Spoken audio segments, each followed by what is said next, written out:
Hi, this is Brass Check TV, and welcome to our occasional podcast. Every now and then we see things that are so interesting and so amazing that we have to get on the phone and find out more. And today is one of those days.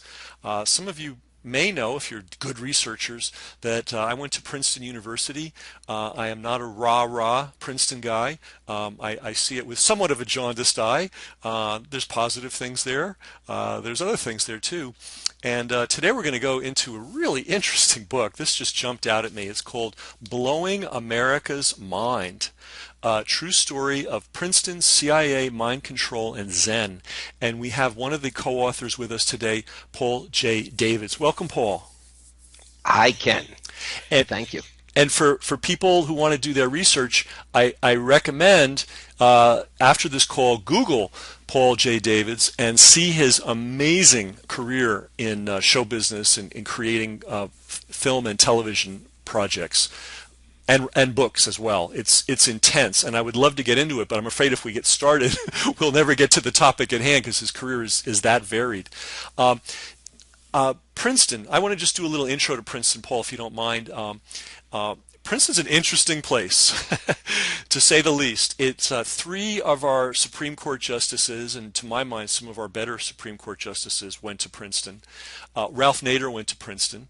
Michelle Obama went to Princeton. And truly, a lot of great human beings went to Princeton. Princeton also has graduated some real winners. Woodrow Wilson, the Ku Klux Klan loving President of the United States. The Dulles brothers, who some believe, and I think they're on the right track, were involved in the assassination, if not the cover-up of JFK. Ivy Lee, who was the Rockefellers' PR man, and who Rockefeller lent to Adolf Hitler to help him with his PR problems. The great Donald Rumsfeld, who lied us into the Iraq War and who was also responsible for aspartame being sold to the public. And Condoleezza Rice, who called her friend Willie Brown a week before 9/11 and told him not to fly the next week. So a lot of weird stuff goes on at Princeton. Some of it good, some of it a little shady. And today we're going to talk about something that we've covered a lot on Brass Check TV, which is the fact that the United States government, via the CIA and then various cutout organizations, has done a whole lot of experimentation on psychoactive drugs and mind control. And we're going to talk today with Paul Davids, who actually experienced that firsthand, which is, it's so amazing to get these kind of testimonies and to get them in a book form. By the way, everybody, just buy the book. Let me just say that right now. A book like this is very rare and very valuable and a really important contribution to the research in this field. And the book, again, is called Blowing America's Mind, a true story, and then true story of Princeton and so on. So, Paul, with that introduction, welcome. Thank you. Good introduction. And you told me a few things I didn't know there about Condoleezza Rice and some of the others, Woodrow Wilson and the Ku Klux Klan. Yeah, of course, it's also the University of F. Scott Fitzgerald. True. He didn't stay long enough to graduate. Albert Einstein taught there. And it's one of the oldest schools in the country, before the Revolutionary War. So it's been around longer than the country. It started actually in Elizabeth, New Jersey, and it was called the College of New Jersey. And for some reason, Princeton doesn't like to talk about that. It's not something that they should be honoring it because it was it's a fabulous history. Ken, I'm not sure how much they're going to want to talk about what's in my book, Blowing America's Mind, because, my co-author, John Selby, and I waited decades to release this book. We were both at Princeton as psychology majors in the late 1960s, so it's a long time, and we're a lot older and wiser now. We did start writing the book within a few years of our experiences, most of which related to this subject took place near Princeton at the New Jersey Neuropsychiatric Institute in Skillman, New Jersey. But there was an overlap between the research staff and the executives in the Bureau of Research for the New Jersey Neuropsychiatric Institute and Princeton itself. Carl Pfeiffer would be one of those names. The institute was extraordinary because the research division was run by Dr. Humphrey Osmond, one of the most interesting names, certainly in research on psychotropic drugs. He's the fellow who came up with the term psychedelic in the first place. Wow. He wasn't satisfied with the term that was being used at the time, which was psychotomimetic, which implied that drugs like LSD, mescaline, psilocybin mimicked psychosis, and he wasn't convinced that that was exactly what was happening. So he came up with psychedelic, which means mind manifesting. He was one of the attractions for me in getting involved in the program in the first place. John Selby and I did volunteer. We were willing guinea pigs. We had no concept at the beginning that the CIA was funding it or that there was CIA involvement at all. We thought that the experiments had very different purposes and goals than they did.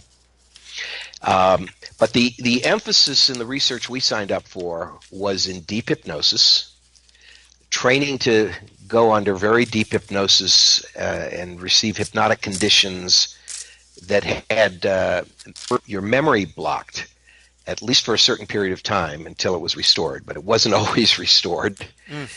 And it wasn't always to our benefit, that's for sure. But, we were paid, and I first heard about it just walking down Nassau Street in front of the university. They have these kiosks with all these announcements of student activities and things you can do. And there was an advertisement there looking for subjects for deep hypnosis who would be paid. And as a psychology major, I thought that sounded fascinating. And what I walked into, which is described in detail in Blowing America's Mind, was, well, I won't say it's indescribable because we've described it in the book, I think, pretty well. But it was certainly totally unique, never to be repeated. And it affected both of our lives in very profound ways. And I don't want to give your listeners the impression that it was all negative in any sense, because it was not. We both gained certain things. Some of the personality change that resulted from it, I think, was to our benefit. But there were very scary things that happened along the way. So that's my introduction to it. I do want to say that President Goheen of Princeton is a major part of one of the chapters in our book, that John Selby, who released information to the press about LSD use at Princeton and marijuana use at Princeton at a time when this was really shocking. He had a meeting with President Goheen, which, the dialogue is here in the chapter. It's all true, and everything is reconstructed to the best of our recollection. And that one chapter of the attempt at a meeting of minds across generations between John Selby and President Goheen in the chapter in the book is one of my favorites, because it tells you so much about the different mindsets that were clashing against each other at that time. Mm-hmm. Well, the one of the questions that I think has been raised in other interviews is, was Goheen aware of the nature of these experiments and the CIA's involvement with them and so on? And I'm just going to lay it out. Nobody gets to be president of a university like Princeton without being CIA friendly. It does not happen. It does not happen. They also don't go from being the president of Princeton University to being the U.S. ambassador to India, a nuclear-armed country, and appointed by Richard Nixon without those connections too, wouldn't you say? Yep. I mean, there are certain individuals that can, quote, be trusted to take care of business, and you just don't rise up to a position like that unless you're one of those people. So that's my that's my take on what he knew. Now you mentioned that in the book there's an interesting thing that your partner in John Selby in writing this book says that he was actually let out of classes, or he was allowed to sort of skate on certain academic responsibilities in order to be involved in this this program. Yes. Well, what happened? He had been a hypnotic subject for over a year before I very naively walked into the program. And he had just been elevated to the position of training hypnotist for some of the new subjects that were being brought in. And that included me. That's how I met him. He was my first training hypnotist in the program. Although, he was a senior at Princeton, only a little older and more advanced in the psychology studies than I was. But he had been I don't want to say promised, but it was held out to him the possibility of being hired as a full-time hypnotist at the Institute after he graduated. And it was during the heat of the Vietnam War, and he was told that almost certainly the Institute could get him a draft deferment from that, so he wouldn't be taken into the Army. Didn't have to be concerned about going to Vietnam if he took the full-time job.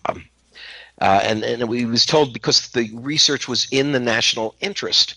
Mm-hmm. And well, that's strange when, he didn't know about any CIA connection, and he thought that the funding was basically National Institutes of Mental Health.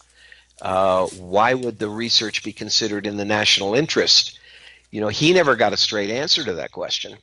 But toward the conclusion of his relationship with the Institute, which ended in an explosion that is part of the climax of Blowing America's Mind, he, as you say, he had been excused from his regular coursework in his senior year and from the psychology department. The work he was doing at the Institute was deemed to constitute his courses for the senior year. And he did his senior thesis out at the Institute with one of the key researchers there as his thesis advisor, who was not even a professor at the university, and that was Dr. Bernard Aronson, who worked with Dr. Humphrey Osmond. Mm-hmm.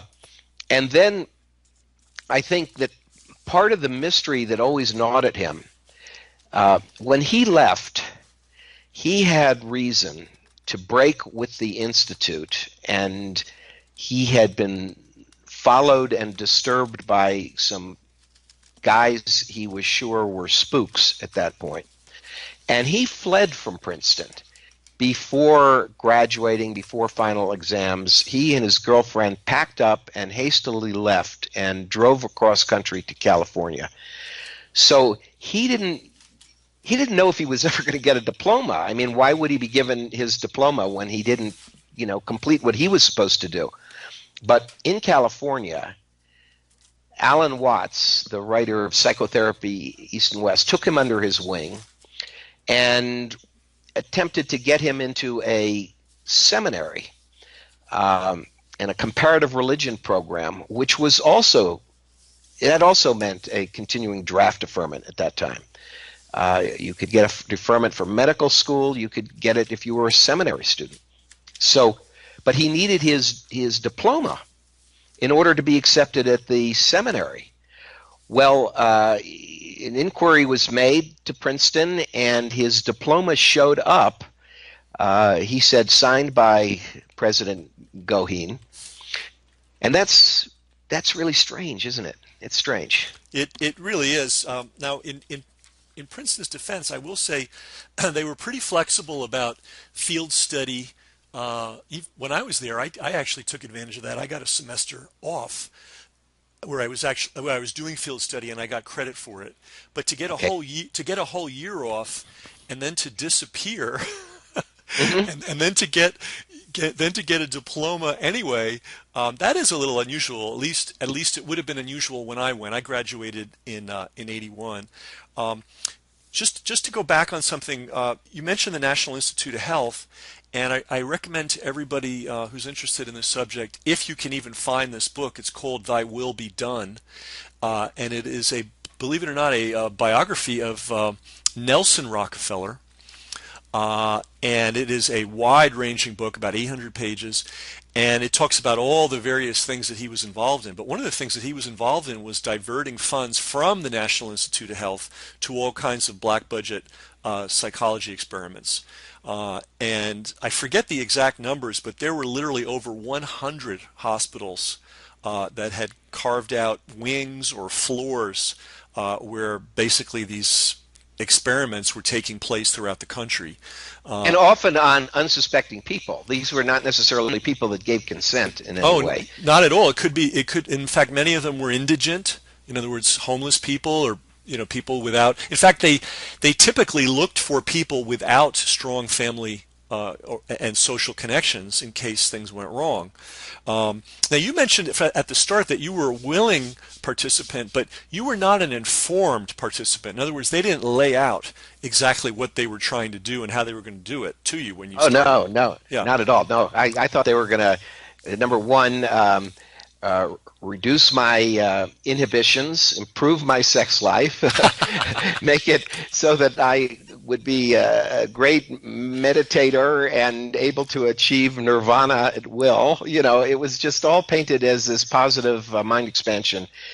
And in what I learned about the goals of the program eventually, it was based on some of Dr. Osman's theories and main interests, going back to this question of psychedelic drugs. What's the difference in the mental state there and the state of mind of a psychotic, a schizophrenic, somebody who's paranoid, a manic depressive? What are the differences? And so they called part of this study non-drug analogs to the psychedelic state, and that meant using hypnosis, number one, to attempt to duplicate the mind state of psychedelic drugs.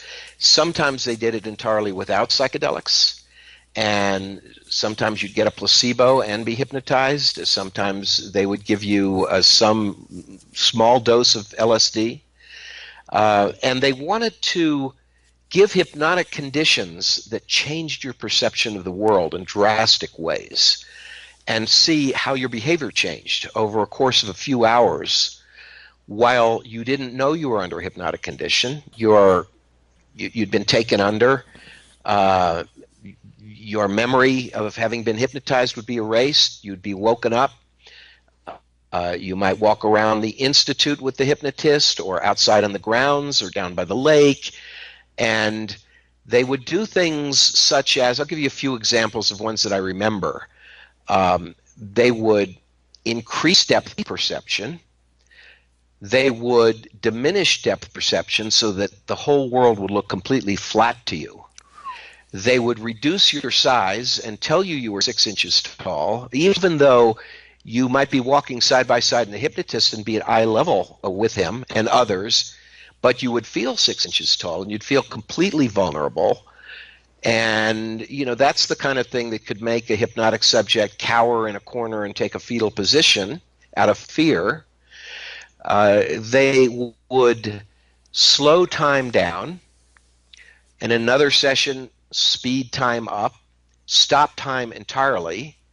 They would erase the past entirely. In other words, you would not remember your life. Wow. And then they would erase the future, which basically took away anxiety. They'd put you into the state of the eternal now. We have Zen in the subtitle of the book. Yep. The whole thing, it's blowing America's mind. Just came out, by the way, a few weeks ago. The book just published after like 40 years. But the subtitle, A True Story of Princeton, CIA Mind Control, LSD, and Zen. So the Zen aspect, that eternal now, the focus on the present, and John Selby tried to use that in his fencing. He was a championship fencer at Princeton, Hmm. and yet some of the hypnotic conditions came back to haunt him while he was at the verge of winning the championship for Princeton. And some very scary things overtook him, and he just lost control. As a matter of fact, during that whole year he was a subject, gradually he lost more and more control, was going into panic states, these states of extreme anxiety. Nausea would overcome him when he was with a woman sometime, and it's a love story too. There was a girl that he fell in love with, and the Institute didn't favor that relationship. Wow. And they gave him hypnotic conditions, Bernard Aronson did, to try to break up the relationship. Oh my God.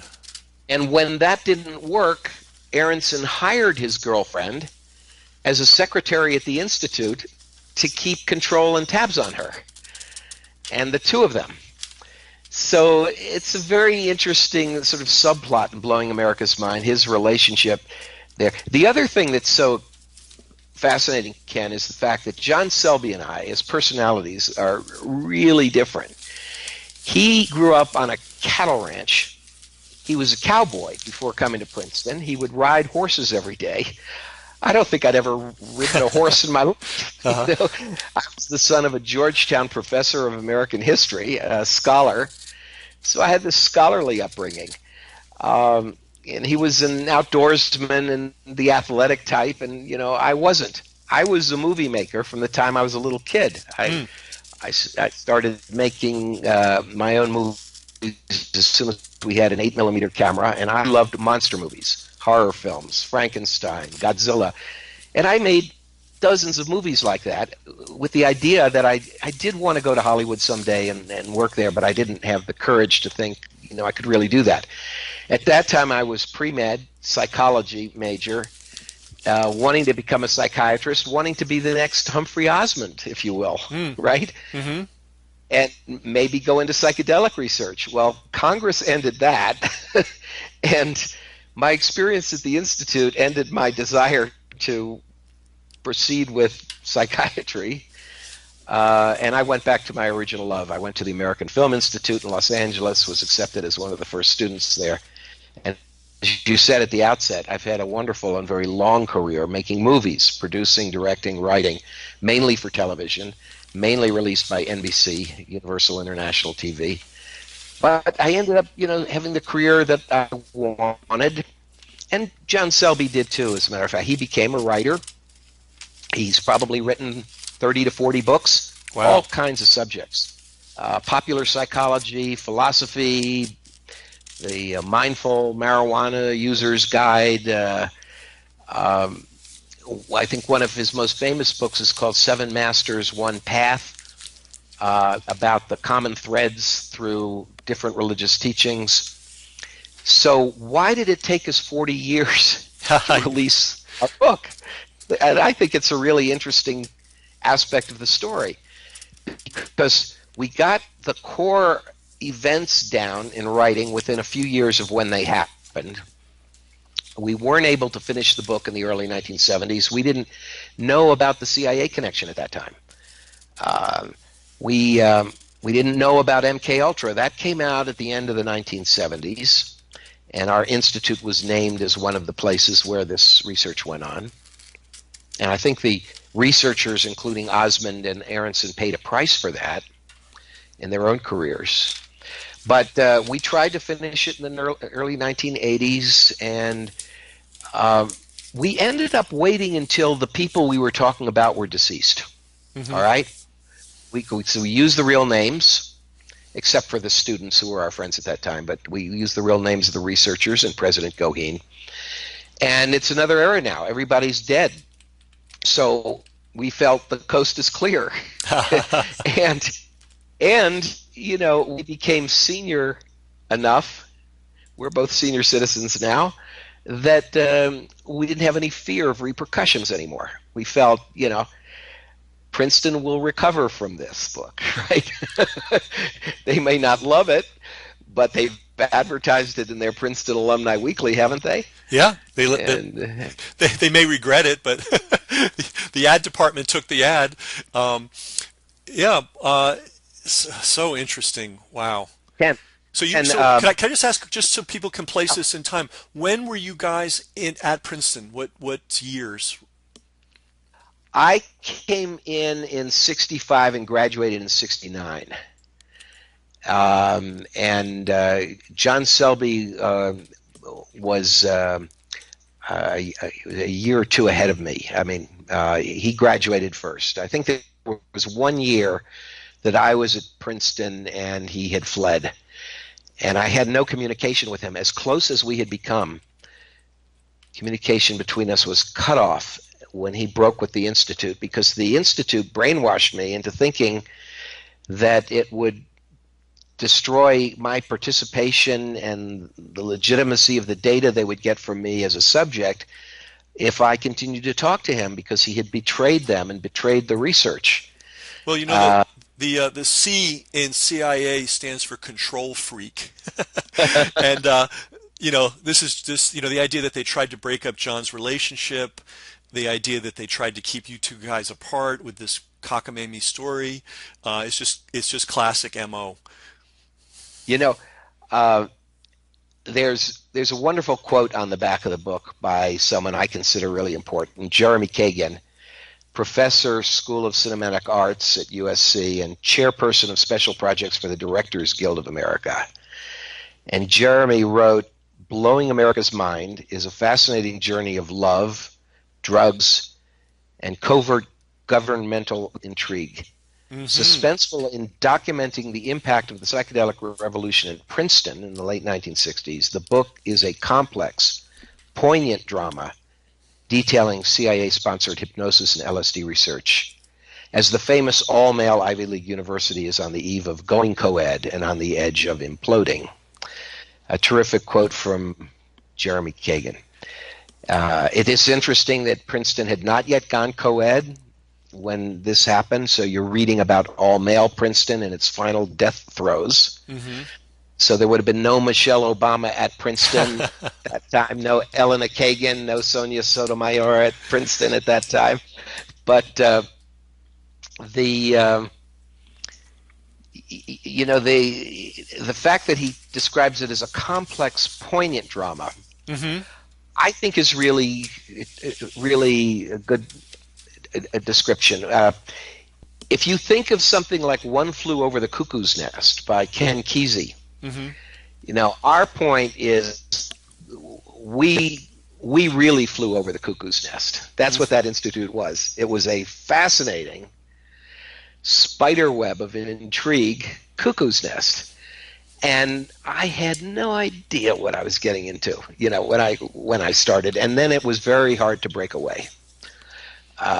But when things went south, and there was more negative coming out of it than positive, I was undergoing a lot of stress and some negative repercussions from some of these conditions at that time. And I resigned from the program before they were finished collecting the data on me, which they were very upset about. And at that time, I felt I needed psychological help getting back on my feet after this experience. And guess who volunteered to give me psychological help? Dr. Aronson, the head hypnotist of the Institute, who just happened to have a private psychotherapy practice in Princeton. All right. Well, I had heard the rumors about some of his homosexual approaches of attempting to take advantage of some of the subjects at the Institute, and that may have been one of the factors in him trying to break up John Selby's relationship with his girlfriend. I had one private psychotherapy session with Dr. Aronson, and I had to pay for it. The Institute's position was that it had absolutely no responsibility for my issues at that time, nor was it responsible in any way for what happened to John Selby, right? You know, because they announced to everyone at the Institute that he had been a borderline schizophrenic when they let him into the program, and they never should have done that. You know, maybe it was their mistake, but he was at the edge of flipping out when they took him in. So the fact that he flipped out, they had nothing to do with that, right? And then Incredible. my psychotherapy session with the Dr. Harris, there was only one. And when he began using his theories and practice and methods of touch therapy, that was the end of it for me. Uh-huh. Yeah, that's another subtext of some of these guys. It's just unbelievable, and it's kind of an all's well that ends well story because you and John have had are having great lives. But Came it out of doesn't it. always work Came, out that came, way. It doesn't always work no. out that way for a lot of the subjects of these experiments, which is what they were. They were experimenting on you. Oh, Um, yes. Some people had terrible damage. You look at Cameron's experiments paid for by the CIA up in McGill University in Canada. The psychic driving and his experiments sound like something cooked up by Nazis when you read about them now. This is all declassified in 1977. I shouldn't say all declassified. A lot of it was. All these documents about MKUltra were supposed to be burned, according to an order from CIA Director Richard Helms. But they weren't. Somebody stashed away 20 boxes of top secret documents about MKUltra in mislabeled file boxes, marked as financial documents of some other project. huh. And when Stansfield Turner became head of the CIA under Jimmy Carter, somebody stumbled across all those boxes. And they took the public stance that they were shocked. What? The CIA was doing this, under Richard Helms? We had no idea. This isn't America. We denounced this. And there were Senate hearing about it. It may have been chaired by Ted Kennedy, or at least he was heavily involved. I think Senator Church was involved. And it was a whitewash, a few days of hearings saying, we'll never do anything like this again. This isn't the CIA we want, or the CIA of the present or the future.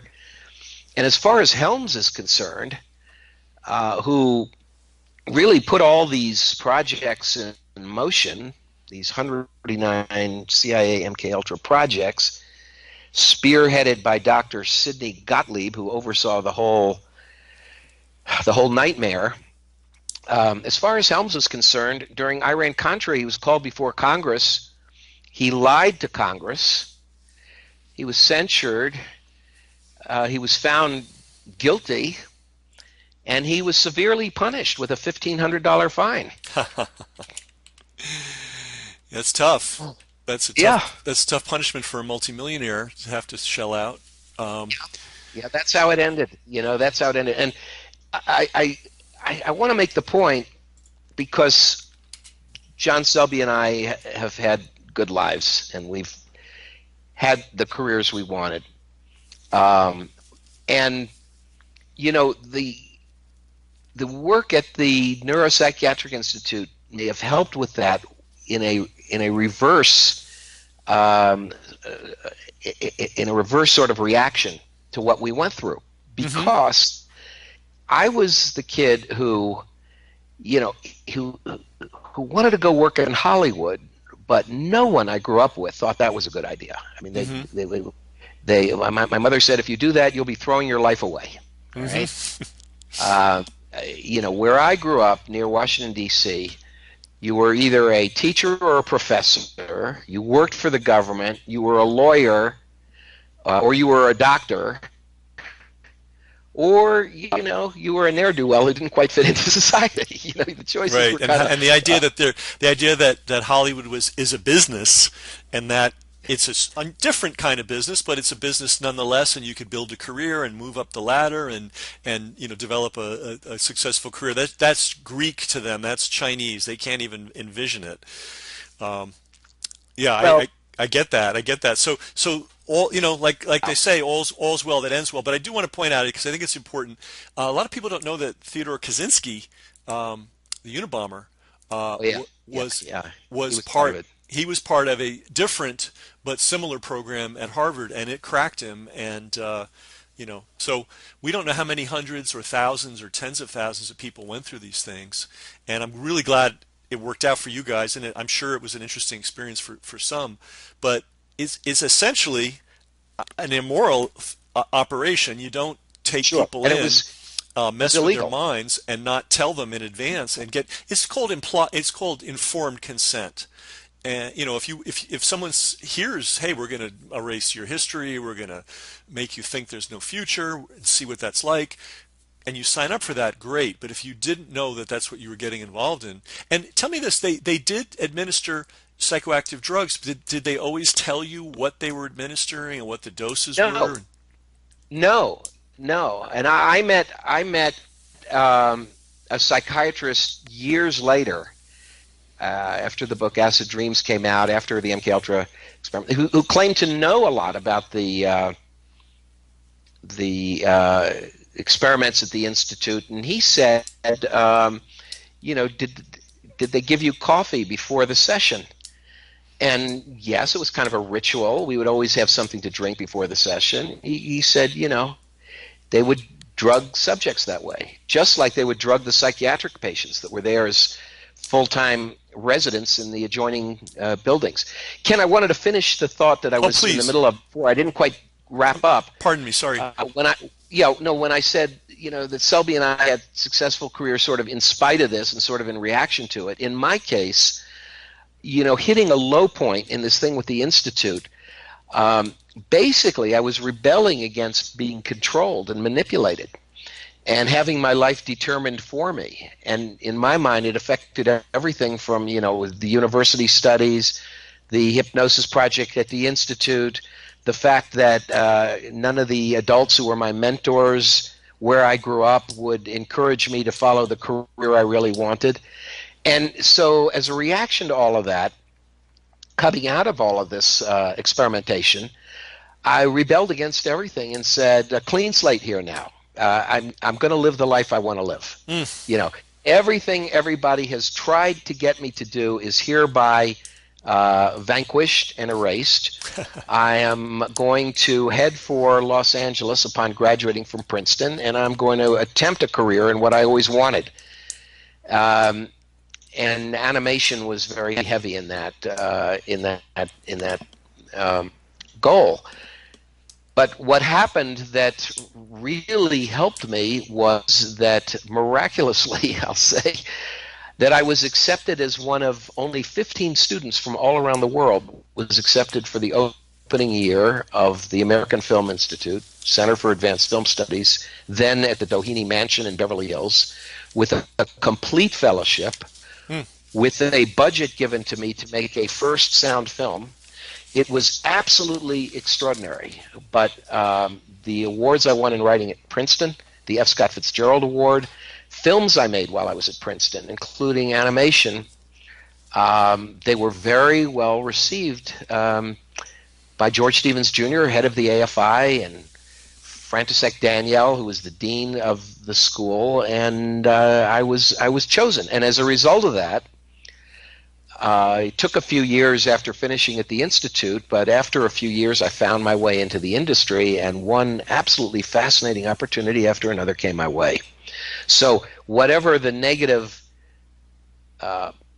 experiences were from the Institute, the down part of my life from that, I left it far behind in the dust, but really felt it necessary to write it all down, to record it and document it, get together with John Selby and get his story too, put them together and release it to the world. And I wanted it to be my first movie after I finished at the Institute.